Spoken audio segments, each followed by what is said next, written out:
affect confusion and unfortunately also violence. The relationship between the children and the parents is also changing. Many of us who grew up in families, and this goes outside of any particular religion, the children basically respected their father and their mother. The children, or at least they related to their family. Now we are finding that the children are trying to break away from their family. They feel cold inside. They don't feel love. We have in our society a very hard. Sometimes the father has two jobs. Sometimes the father and the mother are working. And they spend very few real loving moments with their children. We have also what you could call the latchkey children. I know that in this society also, that people in society, families are also facing this crisis. We also have children who have the key to the house. And when they go home in the afternoon, nobody is there to serve them a meal. Nobody is there to give them the attention and the comfort that they need. Well, they're going to bed at night. Many times they cannot see their father. Sometimes even they cannot see their mother when they're going to bed. This is having an effect upon the children. They want to break away from the family. They want to rebel.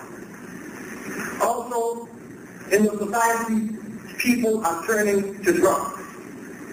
We have new drugs which you are probably aware of coming from the cocaine. It is called crack. It is now they are smoking the cocaine. And they are reaching the level now it is an epidemic. If you are living in certain parts of New York City and Chicago, it is dangerous to walk the streets in certain parts of the city during the day. They will rob you in broad daylight. And so this fear and this confusion is stalking the land.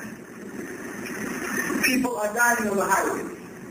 And they say that the greatest killer, or the greatest cause of the accident is alcohol consumption. People are dying from heart attacks, stress, the pressure of working 2 or 3 jobs, the pressure of trying to succeed, trying to reach the pinnacle, competing against your brother or your sister, competing against other nations and races. It is having an effect upon the heart of the people. Eating too much. In some parts of America, we are eating 5 or 6 meals a day. We have meals in the morning. We have meals at midnight. Some people get up from their sleep and they eat meals. We are taking in so much and not giving its body its real due. You can see that this inside part of the society now is under attack. The inside part is decaying, is crumbling, and there is a need for a way of life that promotes clean living, that teaches its followers to avoid intoxicants, that teaches its followers to eat from the good things, that teaches its followers that the family should be together, that teaches its followers also that they should take time during the day and they should pray. Prayer was stressed by all of the prophets. Fasting was stressed by all of the prophets. In our society also today, we have a very strange phenomenon, and I hope and pray it is not spreading here, but probably it has. We have men who are trying to be women and women who are trying to be men. This has caused a terrible effort. It is known as acquired immunity deficiency syndrome. The very mercy that Almighty God, Allah, has given the body has been lifted. The ability to throw off the immune system is being broken apart because of wrong functioning, because of going against the natural order which is set up by the Creator. Now, unfortunately, this disease is spreading to the heterosexual community, to all different parts of society, and especially those people who are using drugs and those people who are involved with people who are using drugs. And so you can see, there is a definite need for some new direction for the internal making of society. There is some need for a way of life emphasizes the unity of the family and traditional morality. Now in Canada we have people called the No Generation. This is something maybe particular to Canada. These young people, they said no. They didn't say no like the box. They said no in a more balanced way. They said no, we don't want this value system that you have. We don't want these practices. We don't want loose living anymore. We want traditional values. But we want traditional values in a modern setting. Don't take us back 1,000 years and make us sit under a tree. Don't take us back 1,000 years and put us on a camel riding through the desert. Don't take us back 1,000 years by the water.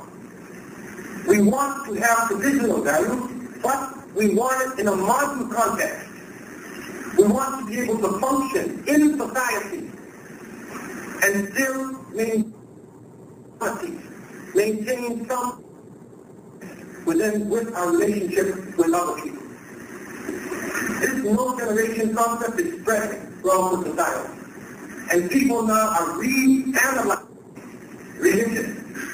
What is the real message of religion? What does the prophets really mean when they talk to people in different parts of the world and at different times? This is the question that I am posing tonight. In the outside environment, as you probably know, we are also, as a human family, and this goes beyond Muslims, beyond Christians, beyond Buddhists, beyond Hindus, we as a human family are facing an environmental crisis. In Toronto just recently, there have been of scientists who came from different parts of the world.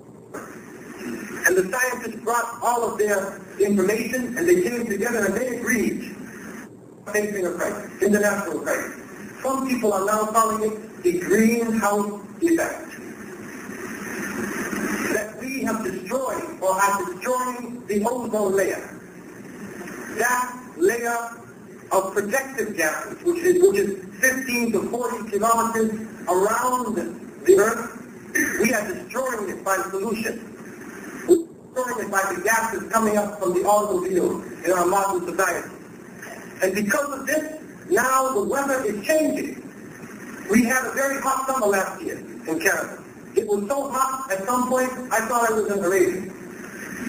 And they say that actually maybe Allah knows best, that maybe even the snow might fall here. And we might be the ones that you come to during the winter months for your vacation. The climate is changing. But unfortunately, it is having a severe effect upon life. We have recorded in America some of the worst droughts in history. The thing which is very strange, which is striking me, is that all of these incidents that are happening, you can say to a certain extent, it's the worst. They say in America today, maybe you're not aware of what happened in America this year, but we have the worst drought in recorded history. The Mississippi River was so low that the scientists were considering draining the Great Lakes. You know the Great Lakes that are there in the Mississippi is really like the Amazon of North America. They were considering draining